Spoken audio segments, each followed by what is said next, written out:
Hello and welcome back to Miss French Teaches Something. Today we're going to talk about champs. Today's lesson is for teachers and it's how to set up and manage expectations for the classroom.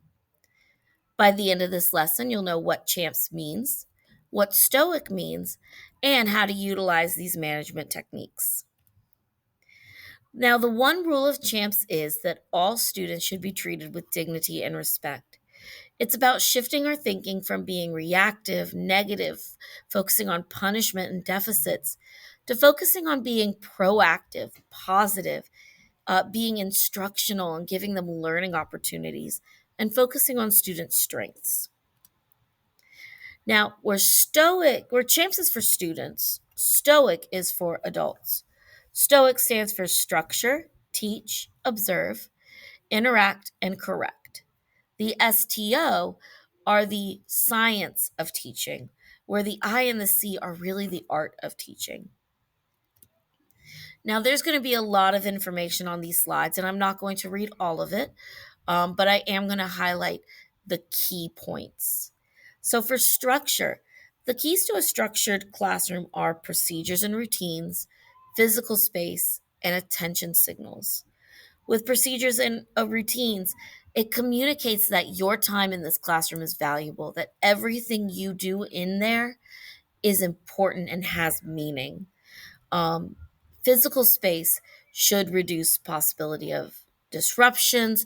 It should let you be able to easily interact with them with each other, and it should have give them a chance to be able to really respond to your lessons. Attention signals should be 3 to 5 seconds long, auditory and visual, practiced to mastery, and age appropriate. Um, Without an attention signal, we can lose 20 days of instruction a year. I know at the school I work at, we use the call and response where I say waterfall, waterfall, and the students respond with shh, and they make the little finger motions moving downward like a waterfall. There are a lot that you can Google: mac and cheese, everybody freeze, ready to rock, ready to roll. But whatever you use, make sure it is practiced to mastery. When your expectations are clear, students never have to guess how to behave. Start by teaching the expectations before the activity or transition, monitor the behavior, and then provide feedback at the end. Say, you guys did a great job doing A, B, and C. Next time, we're going to work on doing this part better. And then begin the cycle again. All right, we're going into this activity. Here's what I expect to see. So, guidelines are school wide. These are the rules that do not change. It is the same in my classroom as it is out in the hallway, as it is in the cafeteria.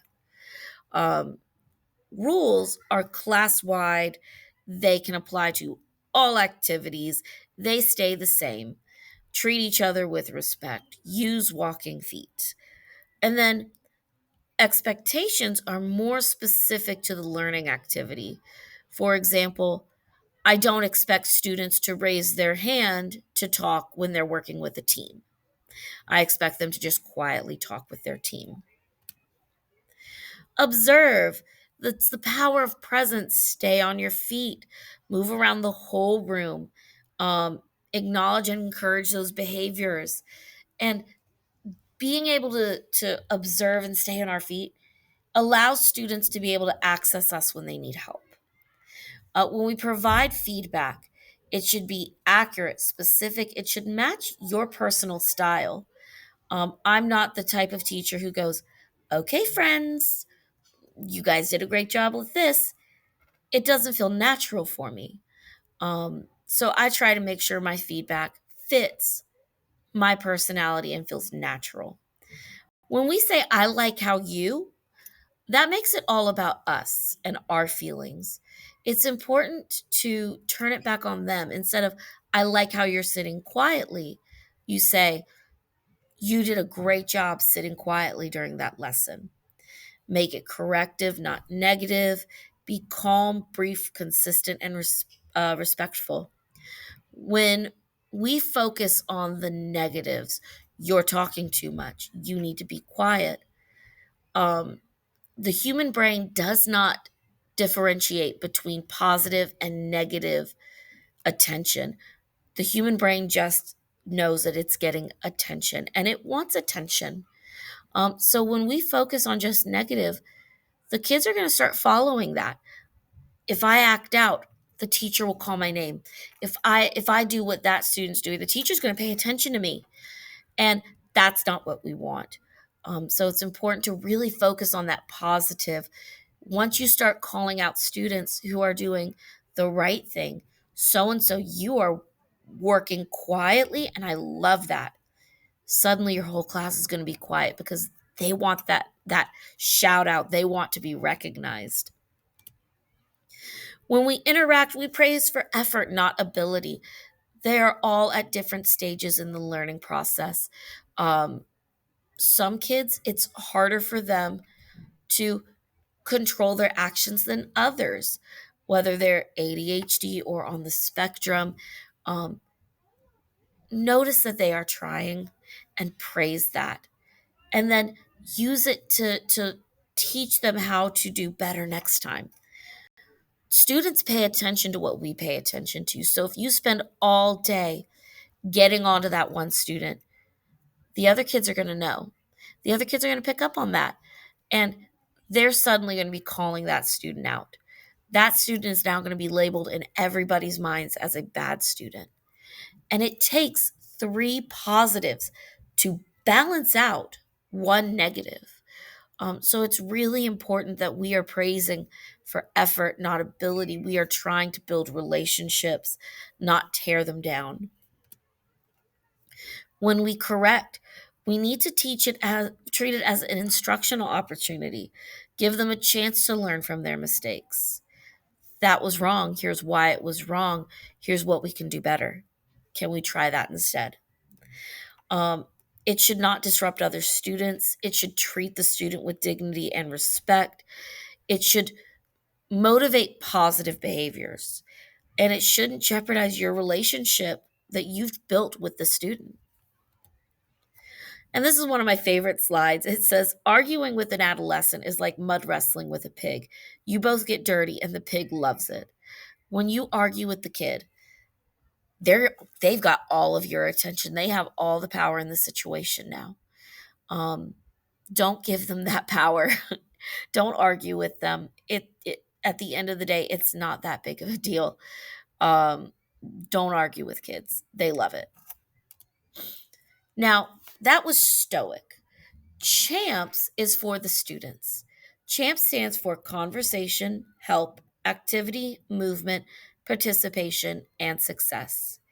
And I'm going to preface this by saying that this is a lot of letters, especially if you're teaching kindergarten, first, or even pre K.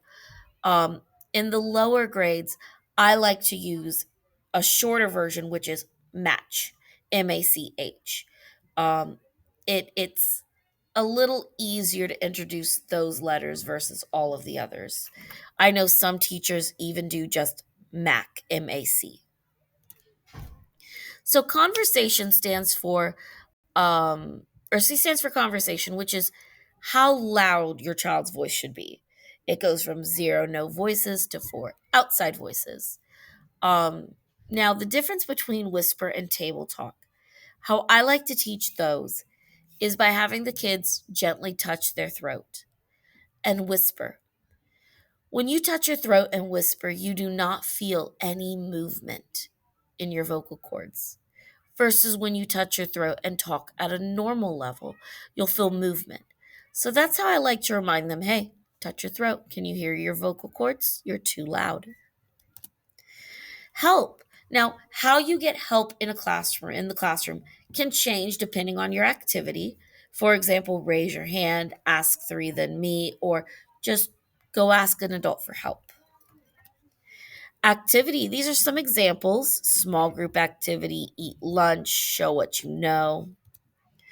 Movement, again, these are some examples: stay in your seat, stay with your team, get what you need, sit down. Participation, Right now, I know you're participating if you're doing your best, if you're eating lunch quietly, or if you're helping your team complete their task. And then here are some examples. These are posters that I have made for my classroom. How I would introduce this in my class might sound like this: waterfall, waterfall. Shh. All right, we are going into a whole group learning time. That means your conversation should be a level 0, no talking.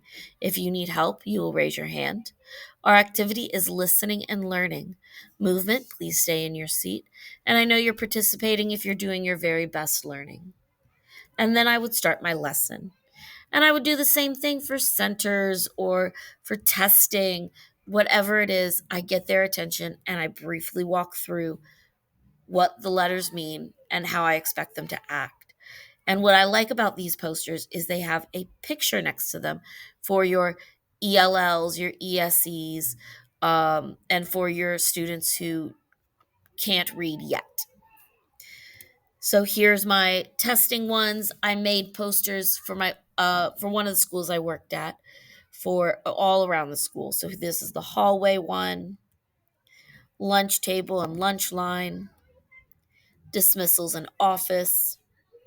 And then these are some examples of how it can look. I like a poster because I can just quickly put the poster up. Here's what it is, and I'm done. Um, but I know other teachers like to use magnets or clip charts. This teacher used a whole grid. I know that there are some teachers who use the little buttons for the little button lights for sounds. So these are some examples of what champs could look like in your room. So thank you so much for joining me. Champs is something very near to, and dear to my heart. I have been formally trained in champs, and I have spoken at conferences about champs and behavior management, and it's something near and dear to my heart. So thank you for taking the time to listen and learn with me. Next time, we're going to talk about writing, and I'm really excited to talk about writing. So, thank you so much for joining me, and I'll see you next time.